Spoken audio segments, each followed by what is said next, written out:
बड़े भाई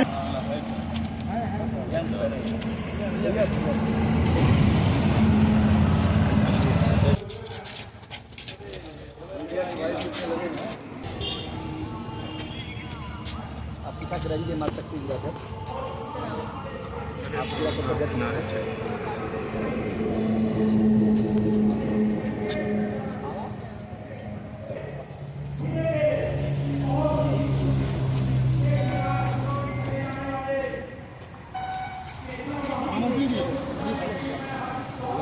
हार्दिक स्वागत मंच के माध्यम से संत करी नगर इकाई से आपका बहुत बहुत हार्दिक अरे भैया आइए आप। अरे आप मत करिए आइए।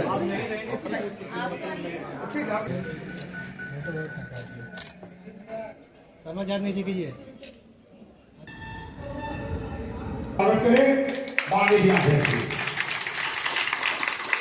गौरक्षा प्रकोष्ठ के मंडल आप विश्व हिंदू महासंघ प्रदेश मंत्री श्री का हार्दिक अभिनंदन स्वागत है।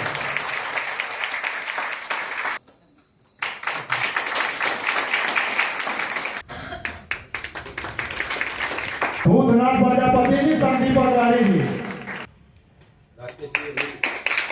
आप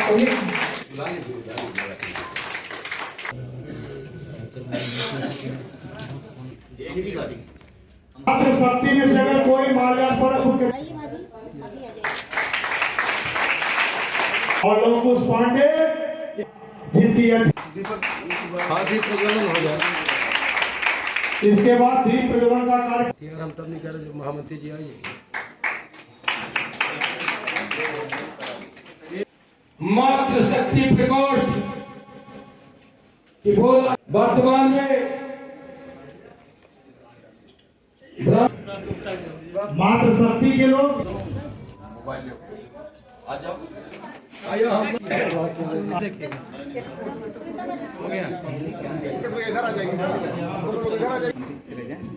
अब स्वागत का कार्यक्रम हम लोगों के गार्जियन डॉक्टर सतीश चंद्र मिश्रा जी हो पाएंगे, इसलिए उन्होंने गौरक्षा के मंडल के परम शिष्य आदरणीय श्री लखनऊ से निकल चुके हैं। गौरक्षा प्रकोष्ठ के जिलाध्यक्ष श्री ज्ञान जिनके ज्ञान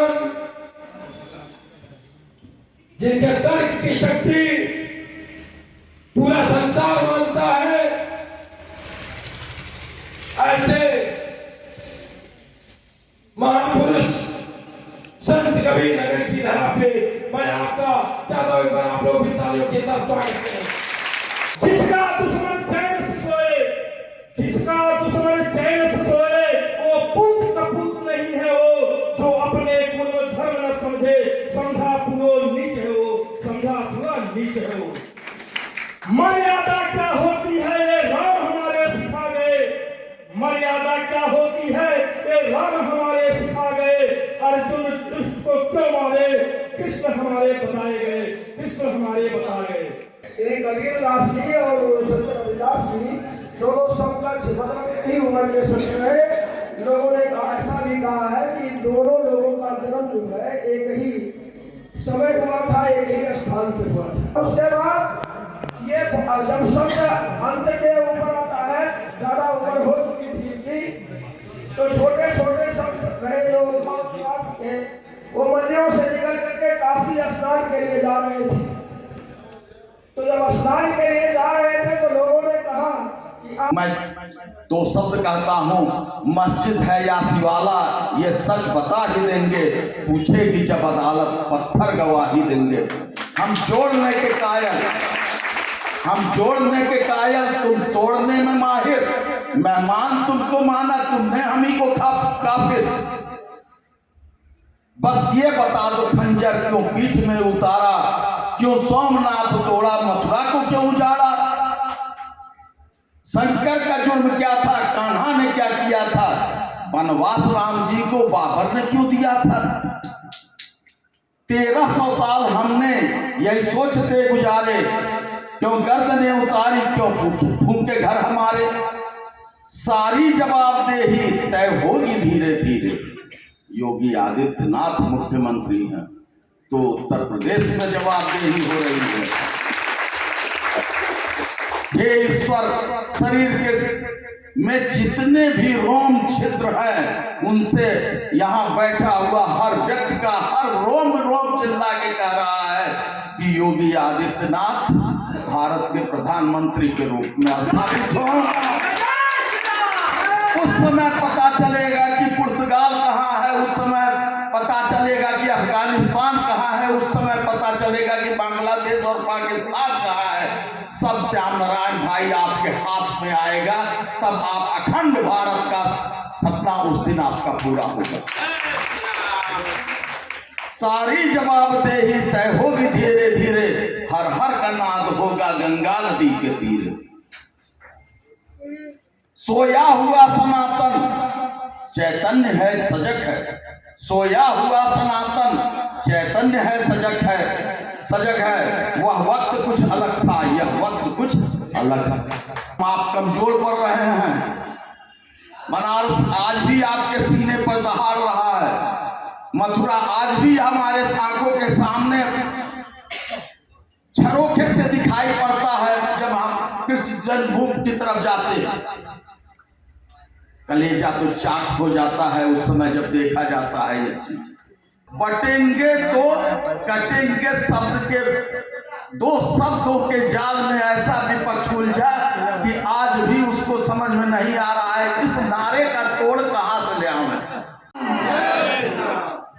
आज संत शिरोमणि रविदास जी के जयंती के उपलक्ष्य में ये जो साप्ताहिक कार्यक्रम का आयोजन हुआ है, उस कार्यक्रम में उपस्थित मंचासीन सभी सम्मानित पदाधिकारी को और यहाँ हम लोग के बीच में मातृशक्ति की प्यारी बहनें, माताएं और भाइयों और पिता तुल्य जो भी लोग हैं आए हुए हैं, आप लोग का बहुत बहुत धन्यवाद कि आप लोग आकर इस कार्यक्रम को सुदृढ़ और संपन्न बनाया आप लोगों ने। और हमारे बीच में राजस्थान से चलकर आई श्रीमती बाईसा करिश्मा हाना जी और उत्तर प्रदेश परिवहन निगम की ब्रांड एम्बेसडर हैं, जो एक गर्व की बात है कि एक महिला होकर हम सबको प्रोत्साहित करें, उत्साहित करें ताकि हम सब महिलाएं आगे चल के फील्ड में अच्छा वर्क करें और हिंदुत्व के लिए एक अच्छी मिसाल साबित करें कि महिलाएं भी पुरुष से कई गुना आगे बढ़कर काम कर सकती हैं, चाहे वो अकेली हो, चाहे वो शादीशुदा महिलाएं हो। सब महिलाओं के अंदर एक हिंदुत्व की भावना होनी चाहिए। जाति पात को दूर रखकर सिर्फ हिंदुत्व की भावना मन में रखिए कि हम विश्व हिंदू महासंघ से जुड़े हुए हैं। ये सबसे बड़ी गर्व की बात है कि हम इस कार्यक्रम में आके अपने आप को गौरवान्वित महसूस कर रहे हैं। लोग जाति पात, छुआछूत, भेदभाव, अगड़ा पिछड़ा, दीन दलित जैसे चीजों में बटे हुए थे, ऐसे समय में उदय हुआ संत शिरोमणि रविदास जी का, जिनकी आज जयंती समारोह में हम सभी यहाँ पर उपस्थित हुए हैं। साथियों, मैं आपको बताना चाहता हूँ कि जिस पीठ से हम लोग जुड़े हुए हैं, गोरक्ष पीठ पूरी दुनिया में सामाजिक समरसता की प्रख्यात पीठ है। अभी चुनाव आएगा तो सारे नेता आपके बीच में आए हैं कि आप आएंगे और कहेंगे कि आप यादव हैं, अखिलेश जी को देखिए, आप हरिजन बिरादरी से हैं, मायावती जी को देखिए, आप ठाकुर ब्राह्मण बनिया श्रीवास्तव हैं, आप भाजपा को देखिए। इसी चीज को खत्म करने के लिए हम लोग जगह जगह कार्यक्रम कर रहे हैं। ये छुआछूत आया कहाँ से? भगवान श्री रामचंद्र जी से बड़ा तो हमको लगता है मर्यादा पुरुषोत्तम अगर कोई हुआ है तो प्रभु राम जी हुए हैं। प्रभु राम जी ने क्या किया? सबरी माता के झूठे पैर खाए। सबरी माता के बारे में आप सभी लोग जानते होंगे, दलित परिवार से थी। तो छुआछूत आया कहाँ से? जब भगवान श्री राम जी, हम जय श्री राम का नारा मंचों से लगाते हैं और माता सबरी का जूठा बैर भगवान प्रभु राम जी स्वयं खाते हैं, तो आखिर छुआछूत हम लोग के मन में आया कहाँ से? कौन है जहाँ हम लोगों के बीच में बोला? इस चीज का चिंता यहाँ बैठे प्रत्येक हिंदू नौजवान और बूढ़ों बुजुर्गों माताओं को करना चाहिए कि आखिर ये छुआछूत किसने? जब भगवान राम ने नहीं किया तो सुदामा जी सबसे गरीब थे। आज भी गरीबी का उदाहरण कहीं दिया जाता है तो सुदामा जी का दिया जाता है। जब भगवान श्री कृष्ण को पता चलता है कि हमारा सखा सुदामा आया है तो महाराज इस तरह से निकल जो बावले जैसे पागल पागलपन जैसे आदमी कहता है सवार हो जाता है मित्रता में, वो पागलपन दिखे कि भगवान श्री कृष्ण जो कभी नंगे पैर से नहीं चलते थे, वो नंगे पैर से अपने राजमहल से निकलते हैं, सुदामा के पीछे पीछे उनको ढूंढते हैं कि सुदामा कहाँ गए। तब तो ऊंच नीच नहीं था, भगवान राम के जमाने में छुआछूत नहीं था। तो निश्चित रूप से मैं दावे के साथ कह सकता हूँ, जब इस देश में मुस्लिम आक्रांत आए तो उन्होंने सोचा कि हिंदू समाज बहुत कायदे से चल रहा है, बहुत संगठित है, यहाँ तो कोई छुआछूत नहीं है, यहाँ तो कोई ऊंच नीच नहीं है, यहाँ तो कोई भेदभाव नहीं है, तो इस देश में हम राज्य कैसे कर सकते हैं। क्योंकि हिंदू समाज को नष्ट करने के लिए, हमारी संस्कृति को नष्ट करने के लिए कई बार लोगों ने प्रयास किया, लेकिन ये सनातन है, इसका कोई अंत नहीं है, किसी की हैसियत नहीं है खत्म कर दे। लेकिन हम लोग जो जगह जगह प्रोग्राम कर रहे हैं कि हिंदू एक हो जाए, मैं तो हिंदुओं से कहना चाहता हूँ, आपको किसी विद्यालय की जरूरत नहीं है, किसी के शिक्षा की जरूरत नहीं है। आने वाले समय में जिससे आपको खतरा है वो मात्र मुस्लिम समुदाय है, जो अपने आप को बाबर की औलाद समझता है, औरंगजेब की औलाद समझता है। उन्हीं मुसलमानों से आपको सीखना है। तमाम हमारे हिंदू भाई यहाँ बैठते हैं जो विश्व हिंदू महासंघ में भी पदाधिकारी हैं, हमको एक गमछा रखने में संकोच करते हैं कि हम अपने सर पे एक गमछा नहीं रख सकते, अपने कंधे पे गमछा नहीं रख सकते। आप वही बगल उनसे सीखिए, वो जालीदार टोपी रखते हैं, उस टोपी का कोई लेना देना नहीं है, उनका कान ढका रहता है, उस टोपी से कोई उनका लेना देना है, सिर्फ अपनी कट्टरता को दर्शाते हैं। हम जो गमछा रखते हैं इसको जहाँ चाहें अगर कहीं फंस जाए तो हम उसको अगर कपड़ा। सबको आपको नींद आ रही है, कैसन बा? क्या हाल बा? अरे बोलो तो सही, क्या हाल बा? एक बार गड़गड़ा के ताली बजाई दियो। अरे अपने लिए ताली बजाई दियो।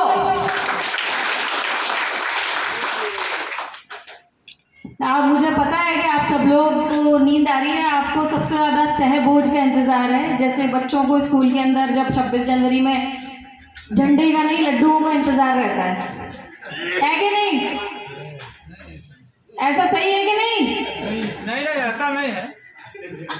तो फिर एक बार जोरदार ताली बजाइए, लगना चाहिए नींद नहीं आ रही किसी को। जो हमारे माननीय मुख्यमंत्री जी भी बोल रहे हैं, अभी मनोज भैया, अखंड जी ने, सभी ने बोली है कि देखिए हम बटे रहेंगे तो कभी एक नहीं हो पाएंगे।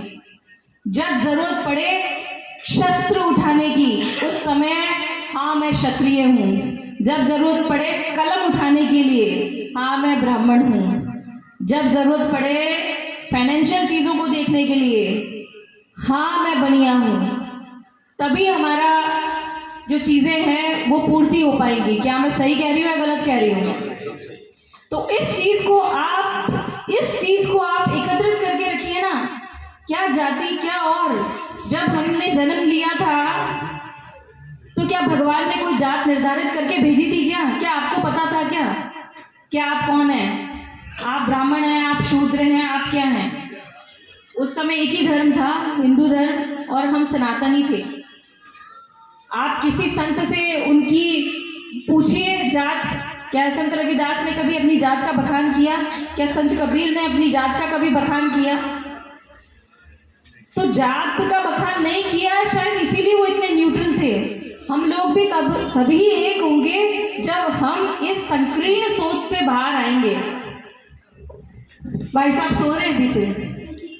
नमस्ते, जय सिया राम। बोलो सियापति रामचंद्र की, पवन पुत्र हनुमान की। देखिए मैं इतना बुरा भी नहीं बोल रही हूँ कि सो रहे हैं, नींद आ रही है। क्या आप लोग मेरी चीज़ों से बोर हो रहे हैं? इसीलिए मैं ज़्यादा नहीं बोल रही हूँ। और चीज़ों में ऑलरेडी आप लोगों को चीज़ें पता है कि हम लोगों को कैसे एकजुटता रखनी है और कैसे क्या करना है। चूँकि आज रविदास जी की जयंती है तो इन्हीं के लिए सब चीज़ें समर्पित होनी चाहिए। तो मैं एक चीज़ और बोलना चाहूँगी जो उन्होंने बोली है, वेद धर्म है पूर्ण धर्मा, वेद धर्म है पूर्ण धर्मा, करी कल्याण मिटाए धर्मा। सत्य सनातन मातृशक्ति के बिना ईश्वर भी अधूरा है। भवानी के साथ शंकर, लक्ष्मी के साथ नारायण, हर डिपार्टमेंट भगवान ने भी शक्ति को दे रखा है। फाइनेंस डिपार्टमेंट लक्ष्मी जी के पास में, फाइनेंस डिपार्टमेंट लक्ष्मी जी के पास में, एजुकेशन डिपार्टमेंट सरस्वती जी के पास में, और सबसे बड़ा जो संहार करने डिपार्टमेंट वो किसके पास में है? नहीं बोला सही है, सारे रूप एक ही हैं, महाकाली के पास में। ठीक है, डिफेंस मिनिस्ट्री जो हमारी है वो काली महाकाली के पास में है। तो आप सब लोगों के बिना चीजें अधूरी हैं। ओम जयंती मंगला काली, भद्र काली कपालिनी, दुर्गा क्षमा शिवा धात्री, स्वाहा स्वदा नमोस्तुते। बोलो जय भवानी। क्योंकि आज छत्रपति शिवाजी की भी जयंती है, तो जब भी वो युद्ध में निकलते थे उनका एक ही नारा होता था, युद्ध में जो उनका आगाज होता था, जय भवानी। तो आज उनको भी मैं उनकी जयंती पर सादर वंदन अभिनंदन करती हूँ, आप सब लोगों का साधुवाद करती हूँ। बोलो सियापति रामचंद्र की, पवन पुत्र हनुमान की, जय भवानी। बहुत बहुत आभार, बहुत बहुत धन्यवाद। जय हिंद, जय भारत। निकाले बहुत पतरिया क्या चाहिए? तो